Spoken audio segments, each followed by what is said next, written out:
Selamat datang channel Trading for Better Life. Hari ini ISG masih turun 0,70% ke angka 7.262. Dan di video ini saya coba menganalisa satu emiten yang secara pergerakan saat ini masih bergerak uptrend dan ternyata BlackRock kembali akumulasi saham ini setelah sebelumnya sempat distribusi. Bagaimana potensi saham uptrend ini ke depannya? Yuk kita coba pelajari analisanya di video ini. Semoga analisa berikan ini bisa bermanfaat dan membantu teman-teman dalam mengambil keputusan. Untuk teman-teman belum subscribe channel ini, bisa tekan tombol subscribe agar tidak ketinggalan informasi dan analisa saham terbaru kan di-upload setiap harinya. Di video ini saya coba update lagi pergerakan dari saham CPIN yang bisa kita lihat hari ini ditutup bertahan di 5.400. Dan cara pergerakan bisa kita lihat CPIN masih bergerak uptrend, tapi dalam beberapa minggu ini tetap kesulitan untuk naik melewati resisten di 5.500 dan 5.600. Dan dalam 2 minggu terakhir ini beberapa kali mencoba break zona ini masih gagal. Saat ini CPIN mulai melemah. Tapi pelemahannya menurut saya masih wajar karena sebelumnya CPIN sudah naik lumayan tinggi. Malah ini kesempatan untuk teman-teman belum sempat entry di harga bawah untuk coba pantau saham CPIN dan tunggu di sekitar daerah supportnya. Untuk support terdekat bisa kita lihat saatnya ada di sekitar 5.300 dan masih ada support MA50 di sekitar 5.250. Di bawahnya juga masih ada support MA150 di 5.150. Jadi selama masih kuat di atas garis MA150, CPIN secara pergerakan menurut saya masih layak untuk di hold. Dan hari ini kalau pemberitaan dengan judul mereka yang berbalik arah di saham CPIN. Jadi kita baca sekilas artikel pemberitaan ini. Sejak awal tahun investor asing mencatatkan jual bersih atau net sell di saham CPIN. Sementara arus jual berlanjut, beberapa investor kakap berbalik arah pada bulan ini dengan aksi akumulasi.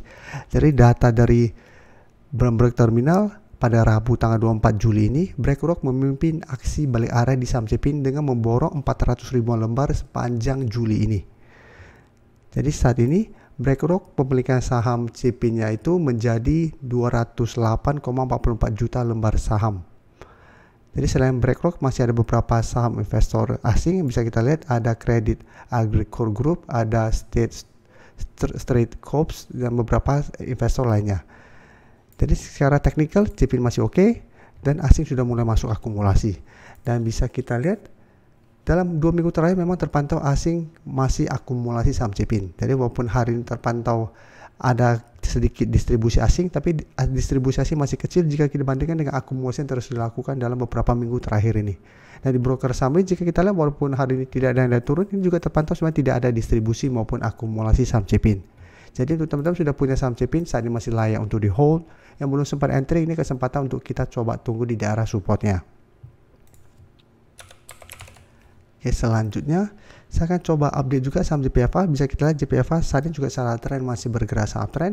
1 minggu terakhir ini masih mencoba untuk melewati 1.700 dan memang masih belum berhasil. Tapi saat ini masih mencoba karena masih berada dekat dengan harga 1.700. Sedangkan support yang lumayan kuat saat ini ada sekitar 1.600. Dan secara tren pun JPFA masih bergerak sangat uptrend dan bisa kita lihat garis MA50 saat ini mulai naik di sekitar 1.480. Dan untuk JPFA bisa kita perhatikan di sini, walaupun hari ini melemah, tapi terpantau di malah ada akumulasi. Dan asing juga terpantau masih terus masuk akumulasi saham JPFA. Jadi JPFA apabila teman-teman sudah punya, menurut saya saat ini masih sangat layak untuk di hold. Secara teknikal saat ini masih bergerak sangat uptrend dan masih terus ada akumulasi. Tapi untuk teman-teman yang saat ini baru mau coba entry saham JPFA, walaupun secara teknikal saat ini masih oke, masih bisa pantau untuk buy on breakout. Tapi apabila teman-teman saat ini baru mau coba entry, harus sangat disiplin. Karena ingat JPFA saat ini sudah naik sangat tinggi. Ya, walaupun ada potensi di break 1.700 dan naik menuju 1.780 sampai 1.800, tetap saja harga yang teman-teman entry sudah lumayan tinggi. Jadi paling aman menurut saya apabila mau entry saham JPFA, tunggu terkoreksi dulu. Karena sampai saat ini setelah berhasil break 1.500, JPFA belum ada koreksi ke daerah supportnya. Jadi secara pergerakan masih terus bergerak naik. Jadi tunggu terkoreksi dulu, paling oke apabila terpantau JPFA gagal break 1.700 menuju 1.600 dan masih bisa bertahan dari rebound, menurut saya baru lebih aman untuk ikutan entry di sekitar 1.600 daripada paksakan untuk buy on breakout apabila JPFA berhasil break 1.700 karena resiko sudah lumayan besar karena JPFA sudah naik lumayan tinggi. Oke, sekarang saya coba update pergerakan dari saham Bluebird. Bisa kita lihat Bluebird sebelumnya mencoba break garis MA50, sempat melemah, tapi saat ini kembali melanjutkan kenaikan, naik 7% lebih ke 1.660.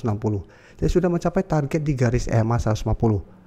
Jadi JPFA saham Bluebird merupakan salah satu saham yang masuk watchlist kami bareng teman-teman member minggu ini. Kan cara pergerakan terpantau sudah mulai membaik dan ada akumulasi pada saat kenaikan hari Jumat kemarin. Jadi walaupun terpantau melemah satu minggu ini, tapi cara pergerakan ini masih terbentuk high low.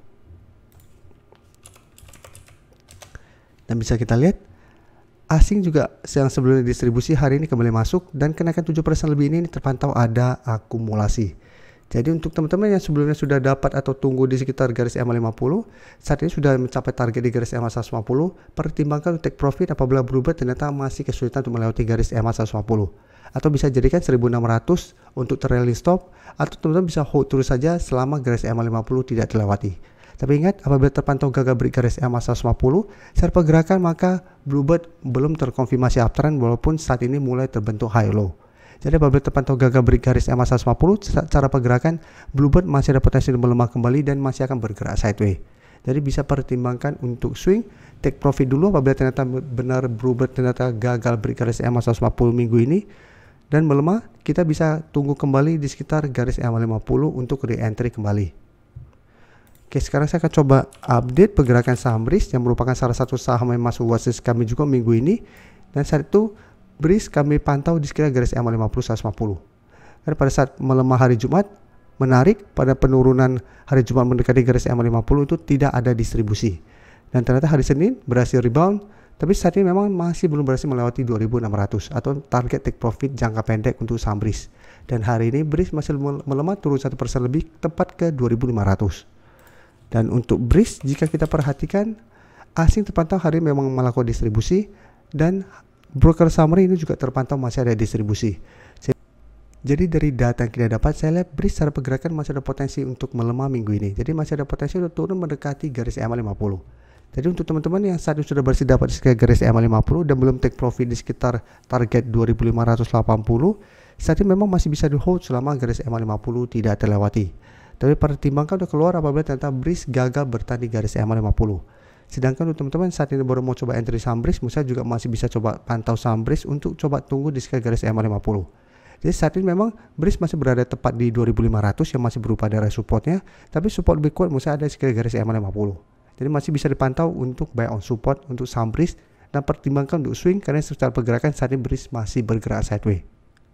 Saya ingin memberikan sedikit informasi bahwa saat ini channel YouTube Trading for Better Life sudah mempunyai fitur membership. Jadi fitur membership ini apabila teman-teman mau join bisa tekan tombol join ini. Bisa kita lihat di sini.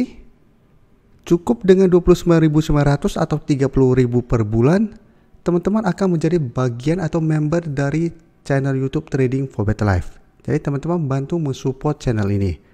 Dan dengan menjadi member, teman-teman akan mendapatkan live streaming setiap hari Minggu pada jam 9 malam. Untuk informasi lebih lanjut, teman-teman bisa pelajari di video ini. Terima kasih telah menonton video ini. Like dan share video ini bila bermanfaat bagi teman-teman. Dan support channel ini dengan cara tekan tombol subscribe agar channel ini bisa makin berkembang dan bisa membantu lebih banyak orang lagi. Terima kasih.